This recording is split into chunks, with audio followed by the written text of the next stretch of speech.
रिम्पारा नाम का एक गांव था जहां विजय और संजय अपने परिवार के साथ रहा करते थे। विजय का परिवार चालाक और समझदार था, वहीं संजय भोला और ईमानदार था। संजय हमेशा पूजा पाठ करके अपने खेतों में काम करने के लिए चला जाया करता। हर दिन की तरह संजय एक दिन अपने घर के सामने खड़े बड़े से नारियल के पेड़ के सामने पूजा करने लगा। हे भगवान, आप तो अंतर्यामी हैं, आप तो देश चलाते हैं, आप ही मेरे सब कुछ हैं। अपने भक्त की एक पुकार भी नहीं सुनेंगे?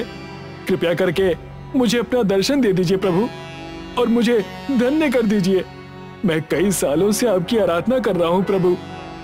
जैसे ही संजय ने इतना कहा, वन देवता वहां प्रकट हो गए और संजय को उन्होंने अपना आशीर्वाद देते हुए कहा, उठ जाओ भक्त, मैं तुम्हारी भक्ति से प्रसन्न हुआ और तुम्हें आशीर्वाद देने आया हूँ। मांगो, तुम्हें क्या चाहिए? भगवान, मुझे ना तो अमर बनना है और ना ही किसी दूसरी दुनिया में जाना है। बस आप मुझे इस जन्म में अमीर बना दीजिए ताकि मैं अपने सारे काम आसानी से कर सकूं, अपने परिवार को खुशियां दे सकूं। मेरी इतनी ही मनोकामनाएं हैं प्रभु। देखो संजय, मैं तुम्हें अमीर बनने का आशीर्वाद तो दे दूंगा, पर तुम्हें उस चीज को खुद से ढूंढना होगा, तब जाकर तुम अमीर बन पाओगे। मैं तुम्हें अमीर बनने का राज नहीं बताऊंगा। अपनी बुद्धि और अपनी चालाकी से तुम अमीर बन जाओगे। इतना कहकर वन देवता वहां से चले गए। अब आया ना मजा, ये हुई ना बात। अब मैं इस गांव और इस शहर का सबसे अमीर आदमी बन जाऊंगा और सभी को ताने भी मारूंगा। तभी वहां पर संजय की पत्नी करिश्मा आ गई और कहने लगी, क्या बात है जी, आज आप खेतों में नहीं गए? लगता है आज आपका काम करने का मन ही नहीं है। अरे भाग्यवान, अब हम बहुत अमीर होने वाले हैं। मैं क्यों बंधुआ मजदूर जैसे खेतों में खटूं? इससे अच्छा है कि मैं इंतजार करूं और आराम से घर में समय बिताऊं।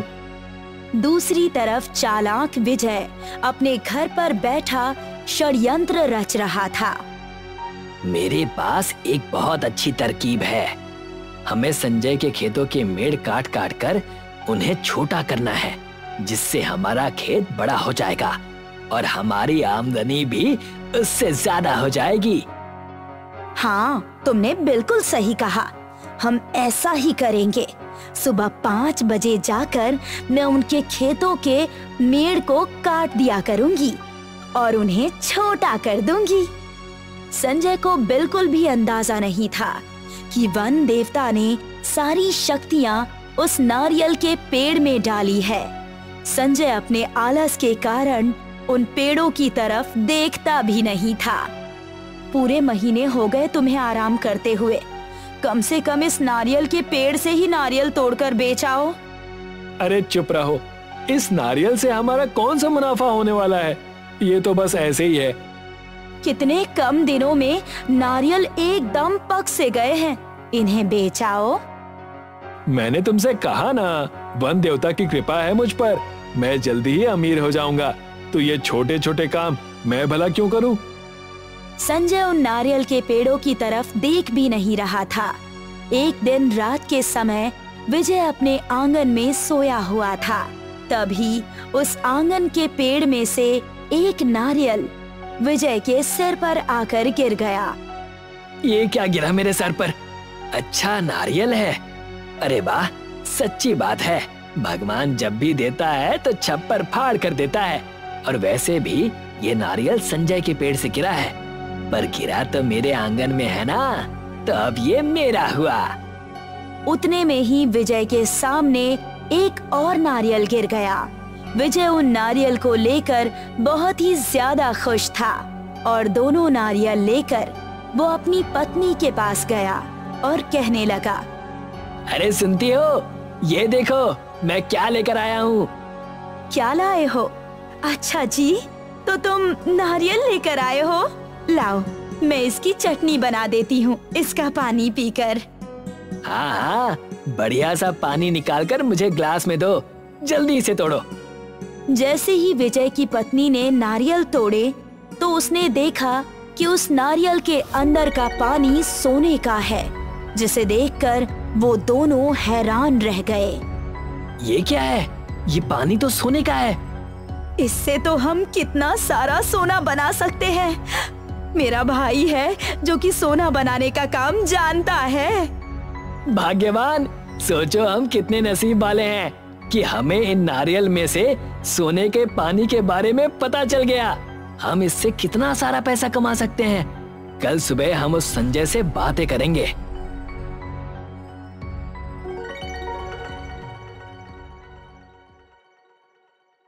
दूसरे दिन जैसे ही संजय सोकर उठा, विजय उससे जाकर कहने लगा, अरे संजय भाई, क्या हाल चाल है?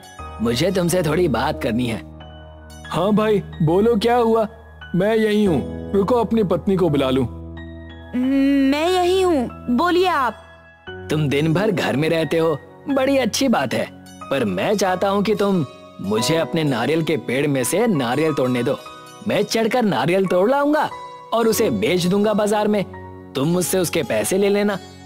जी बिल्कुल सही कहा विजय भैया ने, बिल्कुल सही कहा। मैं यही सोचती हूँ कि कम से कम ये नारियल बिके और कुछ तो पैसे घर में आए। इन्हें घर बैठे बहुत दिन हो गए हैं। मुझे ये बात मंजूर है, तुम नारियल बेचकर मुझे पैसे दे देना। और क्या था, विजय हर रोज नारियल के पेड़ पर चढ़कर नारियल तोड़ने लगा। नारियल तोड़ते ही उसमें सोने का पानी मिलता था और वो अपने साले साहब से उनके गहने बनवाने लगा। धीरे धीरे कुछ दिन बीत गए और विजय गांव का सबसे अमीर आदमी बन गया। देखा भाग्यवान, मैंने कहा था ना, हम पर हरि की कृपा है। सही कहा आपने। एक काम करते हैं, हम अब एक सोने की दुकान खोल देते हैं, ज्वेलरी की। क्या कहते हो? ये बात तो मैंने भी सोची थी, पर इस संजय को शक हो सकता है। हमें ये सारी चीजें नहीं करनी। एक तरफ विजय अपनी जिंदगी बहुत ऐशो आराम से जी रहा था, वहीं दूसरी तरफ संजय परेशान और हताश था। तब करिश्मा ने कहा, आपने देखा जी, कैसे विजय भैया इतने अमीर हो गए। कोई ना कोई बात तो जरूर है। मुझे ऐसा लगता है कि कुछ तो है जो हमें नहीं पता। तुमने सही कहा, इतने पैसे कहाँ से आ गए? मैंने देखा है कि वो काम एक भी नहीं करता, सिर्फ नारियल बेचता है। जब से नारियल बेचने लगे हैं तब से ही वो इतने अमीर हुए हैं, और इतने अमीर होने के बाद भी नारियल बेच रहे हैं। तुमने बिल्कुल सही कहा, हो ना हो उस नारियल में ही कुछ है। और मुझे देखो, मैं आलस के कारण घर में ही बैठा रह गया। चलिए चलकर देखते हैं कि अभी वो क्या कर रहे हैं। संजय और उसकी पत्नी करिश्मा दोनों ही चुपके से विजय के घर के पास जाते हैं, जहां विजय नारियल तोड़ रहा होता है। वो दोनों पति पत्नी खिड़की से छुपकर उन्हें नारियल तोड़ता हुआ देखते हैं। देखा, उस बुद्धू को अब तक पता नहीं चला कि मैं उसका फायदा उठा रहा हूँ। नारियल का पेड़ जब तक हमारा है, हम पैसे वाले ही रहेंगे और अच्छे पैसे कमाएंगे। ये बात तो बिल्कुल सही कही जी आपने। और साथ में उसकी डायन पत्नी करिश्मा, वो अपने आप को बहुत होशियार समझती है। अब जल्दी से इस नारियल को तोड़ो और नारियल के पानी को सोने में तब्दील करो। जैसे ही संजय और करिश्मा ने ये बात सुनी, वो तुरंत ही विजय के घर के अंदर चले गए और कहने लगे, अच्छा तो ये बात है, तुमने मेरे साथ धोखा किया है। मुझे थोड़े से पैसे देकर मेरे नारियल के पेड़ में से सोना बना लिया और मुझे बताया भी नहीं। ये बहुत ही गलत बात है, बहुत ज्यादा गलत। ये सारा हमारा सोना है, ये सारे पैसे हमारे हैं। तुमने हमारे साथ कपट किया है।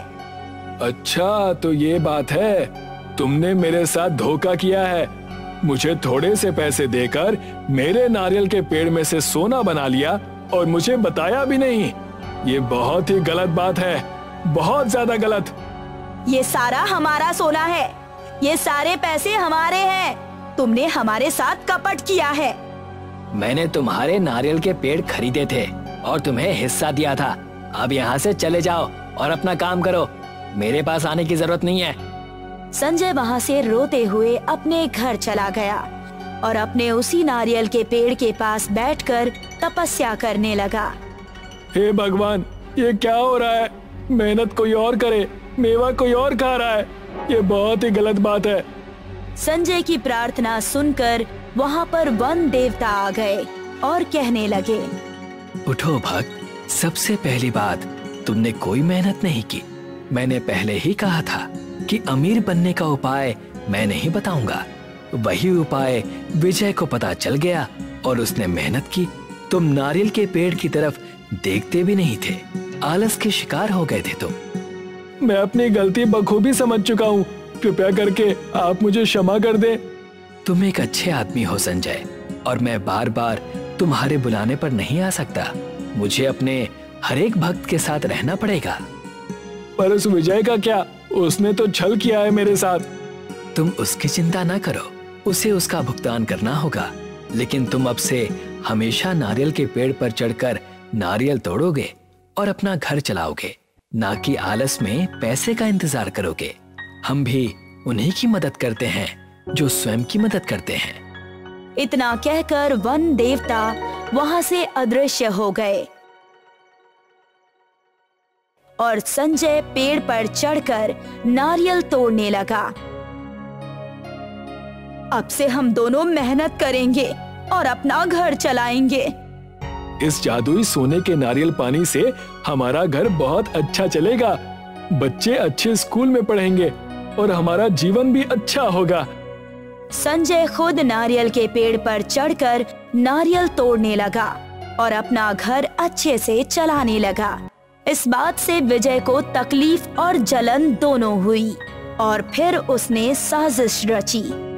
आज रात को जब संजय और उसकी पत्नी सो जाएंगे, तब मैं जाकर उनके नारियल के पेड़ में से नारियल चुरा लूंगा, फिर मजा आएगा।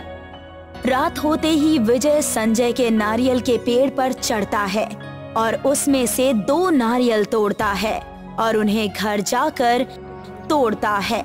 जैसे ही विजय ने नारियल तोड़े, उन नारियल में से बिच्छू निकलकर बाहर आने लगे। अरे भागो, ये क्या हो रहा है? ये तो बिच्छू है, भागो! अरे भाग्यवान, भागो यहाँ से! ये सब आपकी गलती है। इतना लालच करना बहुत ही बुरी बात है। मैंने तो पहले ही कहा था कि ये सब मत कीजिए जी। अच्छा, तुम तो बड़ी सोने की ज्वेलरी खोलने की सलाह दे रही थी, उसका क्या? विजय और उसकी पत्नी घर से बाहर आने ही वाले थे कि उतने में ही वहाँ पर संजय आ गया और उसने बाहर से उनका दरवाजा बंद कर दिया और कहने लगा, ये सब तुम्हारे पापों का प्रायश्चित है। जब तक तुम्हें अपनी गलती का एहसास नहीं होगा, तब तक तुम्हें सजा मिलती ही रहेगी। हमें माफ कर दो, हम तुम्हारा सारा पैसा तुम्हें वापस लौटाने के लिए तैयार हैं और हम अब से किसी के साथ भी ऐसा गलत काम नहीं करेंगे। हमें माफ कर दो, कृपया करके हमें माफ कर दो। विजय और उसकी पत्नी ने जैसे ही माफी मांगी, सारे बिच्छू वहाँ से गायब हो गए और संजय ने दरवाजा खोला। संजय, मुझे माफ कर दो, कृपया करके मुझे माफ कर दो। अब से मैं ऐसी गलती कभी नहीं करूंगा। हाँ हाँ, मैंने तुम्हें माफ किया। तुम अब से आजाद हो, चिंता ना करो। सब अच्छा और बहुत ही मस्त है।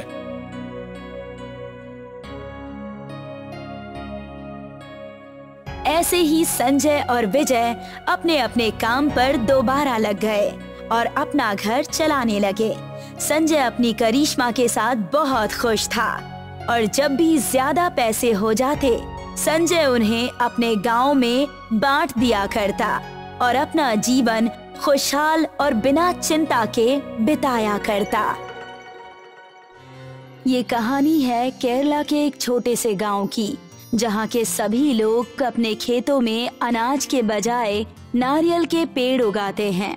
संदो, ओ संदो, कहाँ हो आज सुबह से? देखे नहीं रहे। अरे अन्ना, मैं आज बीमार था। क्या हो गया है तुम्हारी तबीयत को? कल रात बारिश में भीग गया था तो गीले कपड़ों में ही सो गया और सुबह उठा तो देखा पूरा बदन दर्द कर रहा था। सेहत का खास ध्यान रखा करो और बारिश में जरा कम भीगा करो। अरे अन्ना, आपको तो पता ही है हमारे गांव में कैसी बारिशें होती हैं। अभी आपको धूप दिखाई देगी और कुछ ही देर में अचानक से आसमान में बादल और हो गई बारिश शुरू। इसीलिए तो सबसे यही कहता फिरता हूँ कि चाहे कड़ी धूप ही क्यों ना हो, घर से निकलो तो बरसाती साथ में रखा करो जी। क्या पता कब बादल मेहरबान हो जाए, कोई जानता थोड़ी ना जी। और बताइए क्या किया आपने आज दिन भर? खेतों में नारियल के पौधे लगाने गया था। और तुम कब कर रहे हो नए पौधों की रोपाई? कल तक तबीयत ठीक हो जाए तो कल से ही काम शुरू कर दूंगा। ठीक है, मेरे पास कुछ पौधे बचे हैं, तुम्हारे काम आ जाएंगे। कल सुबह आकर ले लेना मुझसे। ठीक है अन्ना। अन्ना अपने घर की तरफ चला जाता है। जाकर खेतों की जांच करके आता हूँ कि कितने पौधे लगेंगे। संधू अपने खेतों की तरफ जाता है जहाँ रास्ते में उसको नारायणी मिलती है। अब तबीयत कैसी है संधू? अन्ना बता रहे थे कि तुम्हारी तबीयत कुछ खराब है। हाँ अब कुछ ठीक है। तुम कहाँ से आ रही हो? बाबा के साथ खेतों में पौधों की रुपाई के लिए गई थी। मैं भी खेतों की तरफ ही जा रहा हूँ, बस जरा अनुमान लगा लूं कि कितने पौधों की जरूरत पड़ेगी। अच्छा, अरे हाँ, बाबा ने कहा है कि जब तुम्हारा खुद का पक्का घर होगा ना तभी तुमसे मेरी शादी करवाएंगे, नहीं तो बाबा मेरे लिए कोई और रिश्ता ढूंढ लेंगे। बाबा से कहना कि मैं पूरी कोशिश कर रहा हूँ और इस साल के आखिर तक मेरा खुद का पक्का मकान बन जाएगा। कोई नया रिश्ता ढूंढने की जरूरत नहीं है। इतना कहकर संधू अपने खेतों की तरफ चला जाता है और नारायणी अपने घर के लिए चली जाती है। नारायणी की बातों से अब संधू थोड़ा परेशान हो गया है। उसको अब जल्दी ही पक्का मकान बनवाना होगा। इस साल भी अगर खुद का पक्का घर नहीं बना पाया ना तो नारायणी से शादी नहीं हो पाएगी। इस बार तो कड़ी मेहनत करके खूब सारे नारियल उगाने पड़ेंगे। संधू खेतों में जाता है और नाप लेकर आता है कि वो कितनी कितनी दूरी पर पौधों की रुपाई करेगा। घर आकर वो खाना बनाता है और खाना खाकर सोने चला जाता है। कल सुबह जल्दी उठकर खेत जाना है, इसीलिए अभी जल्दी सो जाता हूँ। संधू दिया बुझाकर सो जाता है। अगली सुबह वो जल्दी उठता है और पौधे लेने के लिए अन्ना के घर चला जाता है। अन्ना, ओ अन्ना, मैं आया हूँ, नारियल के पौधे दे दो। अरे अंदर आ जाओ जी, मैं नाश्ता कर रहा हूँ। तुम भी कुछ नाश्ता कर लो, फिर ले जाना पौधे। नहीं अन्ना, मुझे देर हो रही है। आ जाओ जी, शर्मा क्यों रहे हो, तुम्हारा ही घर जी। ये लो बेटी, उसको ये नाश्ता बाहर ही दे दो, अंदर है तो वो आएगा नहीं। ठीक है पिताजी। सरोजनी एक थाली में इडली, वड़ा और चटनी लेकर बाहर आती है और संधू को देती है। ये लीजिए भैया, नाश्ता कर लीजिए। और नाश्ता करने लगता है। कुछ देर में नाश्ता करने के बाद अन्ना भी बाहर आ जाते हैं। हो गया नाश्ता, आ जाओ, मैं तुम्हें नारियल के पौधे दे देता हूँ। अन्ना संधू को नारियल के पौधे देते हैं और संधू उन पौधों को लेकर अपने खेतों में रोप देता है। इस बार तो अच्छे से मेहनत करनी होगी, तभी जाकर घर बनाने के लिए पैसे जुटा पाऊंगा। संधू पौधे रोपने के बाद उनकी जड़ों में छोटे छोटे गड्ढे करके खाद और पानी डालता है ताकि वो जल्दी से बड़े हो जाएं। अब संधू हर दिन अपने खेत में जाता है और पौधों को पानी देता है। नारियल के पेड़ तो अच्छे से बढ़ रहे हैं, इस बार खूब नारियल बेचूंगा। कुछ दिनों में सभी पौधों पर नारियल लग जाते हैं। ट्रक वाला आया है नारियल खरीदने के लिए, चलो जल्दी से पेड़ों से नारियल तोड़ लो जी। नहीं अन्ना, इस बार मैं ट्रक वाले को नारियल नहीं बेचूंगा। वो हमसे 10 रुपए में एक नारियल खरीदता है और शहर जाकर दुकान वालों को एक नारियल 50 रुपए में बेचता है। एक नारियल पर सीधे 40 रुपए का मुनाफा जी। वही तो, साल भर मेहनत करे हम लोग और मुनाफा कमाए ये बीच वाले। वैसे भी मुझे इस साल ज्यादा पैसों की जरूरत है, पक्का घर जो बनाना है। मेरा भी बेटी की शादी जी, और मैं सोच रहा था कि साहूकार से कर्ज ले लूं, पर अगर मैं भी शहर जाकर नारियल बेचूं तो कर्ज लेने की जरूरत नहीं जी। अन्ना और संधू दोनों अपने खेतों में उगाए नारियल को तोड़ते हैं और बोरे में भरकर शहर ले जाकर बेचते हैं, जिससे दोनों अच्छे पैसे कमा लेते हैं। पैसे जमा करके संधू अपना एक खुद का पक्के का मकान बना लेता है और अन्ना अपनी बेटी सरोजनी की शादी कर देते हैं। अब तो पक्का मकान भी बना लिया, नारायणी के पिताजी से शादी की बात करनी होगी। संधू नारायणी के घर जाता है और अपनी शादी की बात करता है। पक्का मकान बनाने से अब नारायणी के पिताजी इन दोनों की शादी के लिए मान जाते हैं। अरे ये बारिश इतनी तेज कैसे होने लगी? संधू देखता है कि उसके गांव में तेज मूसलाधार बारिश होने लगती है और देखते ही देखते बारिश का पानी जमा होने लगता है। अब क्या करेंगे? कल शादी का दिन है और आज इतनी तेज बारिश से पूरे गांव में पानी भर गया है। पहले खुद की जान बचाने के बारे में सोचो। बाढ़ से घर डूबने लगे हैं। हम जिंदा रहेंगे तो कभी भी शादी कर सकते हैं। जैसे जैसे बारिश तेज होती है और समय बीतने लगता है, बाढ़ का पानी घरों के अंदर भी जाने लगता है और घर टूटने लगते हैं। जल्दी यहाँ से निकलो बेटा, हमारा घर भी बहने वाला है। मंदिर की तरफ चलो। अन्ना वो अपनी बेटी को लेकर मंदिर में जाता है, जहाँ सभी गांव वालों ने शरण ली है। मंदिर वैसे तो गांव के निचले हिस्से में है, पर तब भी बाढ़ के पानी का वहाँ पर कोई असर नहीं दिख रहा है। आओ, मेरा हाथ पकड़ लो, पानी का बहाव बहुत तेज है। संधू अपनी जान पर खेलकर नारायणी और उसके पिताजी को लेकर मंदिर में जाता है। अब सभी गांव वाले बाढ़ का पानी कम होने का इंतजार कर रहे हैं। धीरे धीरे पानी कम होता है, पर गांव वालों के घर पानी के साथ टूटकर बह गए हैं, इसलिए सभी लोग बेघर हो जाते हैं। मैंने बहुत मेहनत करके अपना खुद का पक्का घर बनाया था और आज वो घर मेरे ही आंखों के सामने बह गया और मैं कुछ नहीं कर पाया। हम सब लोगों के घर भी बाढ़ में बह गए जी। तुम अकेला ही बेघर नहीं हुआ जी। ऊपर वाले की कृपा है कि किसी को जान का नुकसान नहीं हुआ जी। सही कहा आपने अन्ना, जिंदा है इतना ही काफी है। घर तो हम दूसरा भी बना सकते हैं। तभी वहाँ पर नारायणी और उसके पिताजी आते हैं। अब तो मेरे पास मेरा कच्चा घर भी नहीं बचा है, तो क्या अब आप नारायणी से मेरी शादी नहीं करवाएंगे? नहीं बेटा, ऐसी बात नहीं है। तुम एक मेहनती लड़के हो, आज नहीं तो कल खुद का घर फिर से बना लोगे। और मैं तो बहुत खुश हूँ कि मुझे तुम्हारे जैसा मेहनती दामाद मिला है, जिसने इस आपदा के समय में हमको शरण दी। आओ उन्हें धन्यवाद करे जी। सभी गांव वाले अब मंदिर के आंगन में इकट्ठा होते हैं और अयप्पा स्वामी की पूजा अर्चना करते हैं। हे स्वामी, आपने हम सभी को अपने घर में शरण दी, इसके लिए हम सभी गांव वाले आपके आभारी जी। पर हम कितने दिन और यहाँ रहेंगे? हे स्वामी, हम लोग फिर से मेहनत करके खुद का घर बना सकते हैं, पर बाढ़ से हमारे खेत भी बह गए हैं। अब आप ही हमें कोई रास्ता दिखाइए।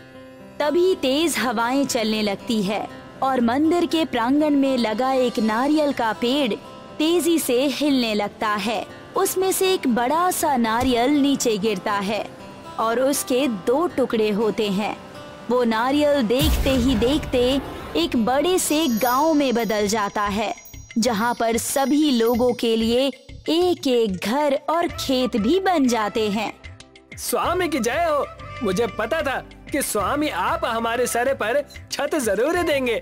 अब सभी लोग अपने लिए एक एक घर चुन लेते हैं और उसमें रहने लगते हैं। नारियल से बने इस गांव में चारों तरफ ऊंची ऊंची दीवारें बनी हैं, ताकि कभी भी अगर बाढ़ आए तो बाढ़ का पानी गांव में ना आ सके। इस बार मैं नारियल के साथ साथ अपने खेतों में अनाज भी उगाऊंगा।